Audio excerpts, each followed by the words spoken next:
Being very entitled and controlling, narcissists have no difficulty stepping all over your personal boundaries. So that's why I put together an extensive video class called This Is Me. It has 25 videos, written documents, guided questions. I'm going to teach you how to have healthy boundaries. There's a link below, and I hope you'll find it to be quite therapeutic.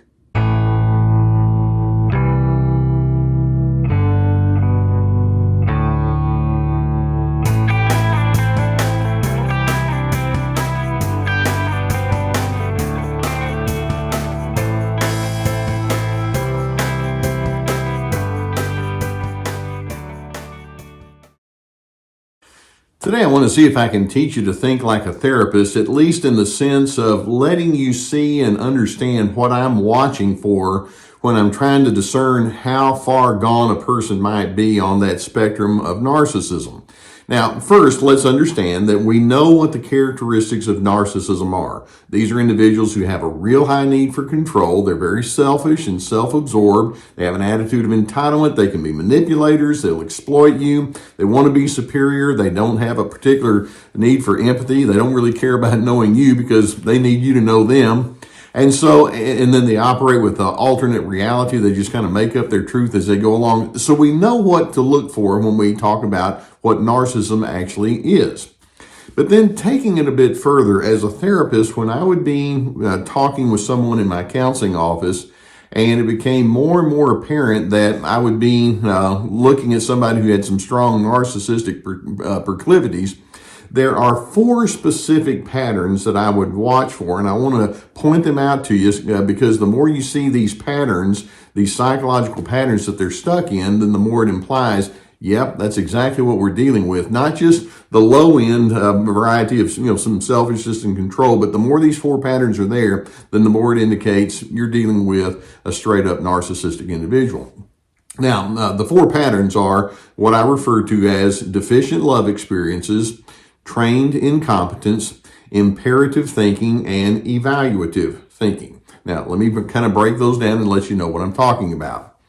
When we talk about narcissism, we're talking about individuals who are craving your supply. They need you to tell them how wonderful they are. They want your admiration. They want your acceptance. They want you to tell them how wonderful they are. And when you break it down, it's like, okay, we all want that. We all have a desire to be loved and affirmed. But with the narcissist, it's very exaggerated what's going on. Well, the first pattern is what we refer to as deficient love experiences. In the earliest years, and then all the way through your developmental years and then into your adult years, you have this natural desire that says, I want to be loved. I want to be affirmed. And so it's a normal kind of thing, and actually as you're able to attach with other individuals, a certain kind of dependency can arise that can become the beginning point of bonding. And when you have that dependency, in other words, you can look to someone thinking, I know they're going to be there for me, and I'm going to be there. They're going to be there with me, and I can share in their experiences, and they can share in mine. It's a healthy interdependence that makes an individual think, I belong. I'm significant. You recognize me. Thank you so much. But with narcissists, that need for love and affirmation somewhere went lacking. There was something going on where they would actually wonder, well, do I have worth? And am I somebody? What do I have to do to get to that place? And so part of the pattern of narcissism is they're still struggling with what to do when deficient love experiences show up. They don't know how to deal with rejection. They've got to be admired. They have to be the honored person in the room. And when that doesn't come about, they can come apart at the seams. And so they, like I say, they seek you out to give them that as supply. Now, with that second pattern that we're looking at, when I talk about trained incompetence, so let's take that first pattern and then build upon it. We all have a desire to want to be accepted and affirmed, but then over time, the authorities and the guides that we have in our life need to more or less teach you how to find your own self from the inside out. And it's what I refer to as training emotional competence on the inside of you. For example, if you have an 8-year-old child and that child is angry at some sibling or friend, it would be good to sit that 8-year-old child down and say, I know you're feeling this way. Let's talk about why that is, and let's examine what some of your options are and what you would be able to do so that you can remedy this. And with an 8-year-old, you're dealing with somebody who's struggling and they don't really know. But over the course of time, as we have many discussions along these lines, then you can actually teach that child to think, you do have the ability to think things through. And we can come up with strategies. Let's talk about what that would be. With narcissists, however, they have what I call trained incompetence. They're constantly told, you better do this or you better not do that. But in terms of breaking down life strategies and making them very applicable, most narcissistic individuals can look into their past and say, that just did not happen. And as a result, they're not very psychologically informed. They tend not to take responsibility for themselves because in their minds, it's not going to get them anywhere any good and they don't know what to do. For example, the reason they mismanage anger is they don't know how to handle anger. Or the reason they don't know they don't know how to trust well is they don't know how to navigate through the differences between themselves and other individuals. That has not been trained into them. They've been trained in the opposite, where it's like, you don't even know what you're talking about. And ultimately, they bring into the adulthood kind of a bankruptcy when it comes to managing relational and emotional challenges. Now, the third pattern that I mentioned is what I refer to as imperative thinking. Through the years, narcissists have been exposed to the agenda. Here's how things are supposed to be. And so when we talk about something being imperative, it's full of directives, and there's certain key words that are part of the imperative thinking. See if these sound very familiar to you. Have to, must, can't, should, supposed to, ought to, got to, need to, had better. The budding little narcissist is exposed to lots and lots of directives that says, this is how it's supposed to be. Get inside these grooves and you're going to be okay. And, pre-adolescence, that's kind of how children are going to pick up on things. But over time, they need to realize, well, the imperatives, the have to and the must, it has its place, but let's see if we can go further now. Once you begin learning what the rules and regulations and expectations are, then you can begin to claim it for yourself, and you want to have a sense of freedom that goes along with that. For example, I can scream at somebody when I'm upset, or I can sit down and talk diplomatically. Where am I going to go? Well, the imperative person says, well, I'll tell you, there's a certain way you're supposed to do things. Whereas the more free person says, well, let's take a look at what our options are. Narcissists have not really learned to appreciate the concept of free choice. Now, they like having freedom upon themselves. They don't want anybody telling them what to do, but they're very threatened by other individuals' freedom because it's not a language that they really know how to converse in a didactic back and forth kind of way. And so to them, life becomes one big long list of imperatives. And if you're with a narcissist, you're going to see that they're going to have lots and lots of directives they're going to give you. Here's what you're supposed to do. Here's what you can't do. And even if they don't say it, they can give you the look and they can imply it, but it's very central to what they are. And then the fourth pattern that I mentioned is what I refer to as evaluative thinking. Now, when we talk about evaluative thinking, we're talking about narcissists learning and presuming that life is all about making the grade.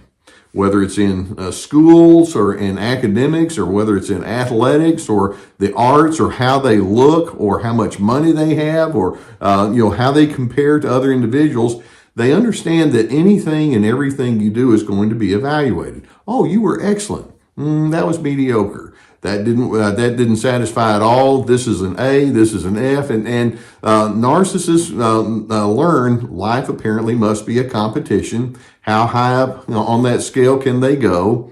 So a natural byproduct they have is they try, of course, to be the smartest person and the one who gets the good grades and judgments. But the byproduct is they learn to live with a lot of shame, because when they do make mistakes, they know, well, there's going to be a grade that's going to be there, and I just had flunked that particular test. or if they have emotions, or if they have perceptions and someone else doesn't like it, it's like, well, I'm going to be graded on that one too. So they learn to have to justify and rationalize and defend who they are.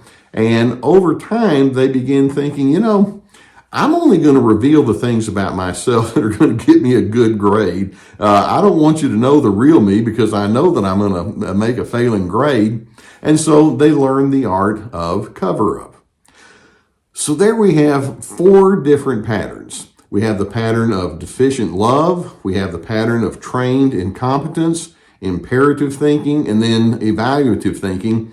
And as a therapist, I would watch to determine how deeply entrenched those patterns are, because once you see those patterns there, then you can see how it enhances the characteristics of control and superiority and no empathy, because they've not really come to terms with these psychological dimensions that ideally would have helped them learn how to get out of themselves and learn how to think in a more a communal kind of way in the healthiest sense of that word.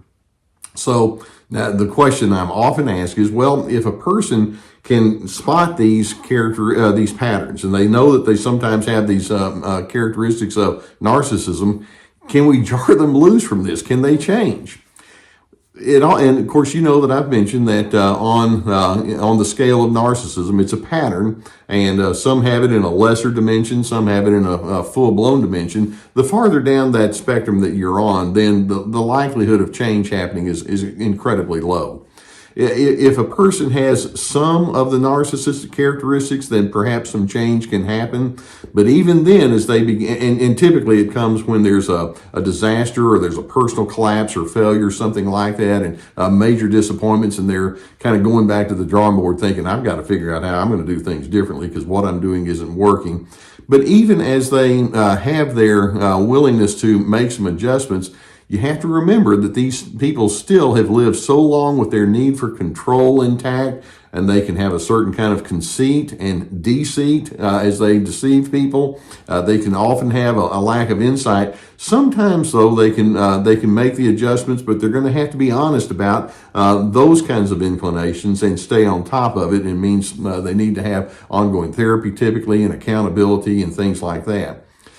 In the meantime, as you know that you're in the presence of someone who stays stuck in these 4 psychological patterns with all the characteristics of narcissism, be wary when they insist that you have to be the one to do the changing, because it's like, nope. It's not about you. It's about who they are. They need to have the insight. I mean, you need to have insight too, but don't let them put their psychological difficulties onto you and make you be the problem. Let time show you what's going to happen if they're able to change.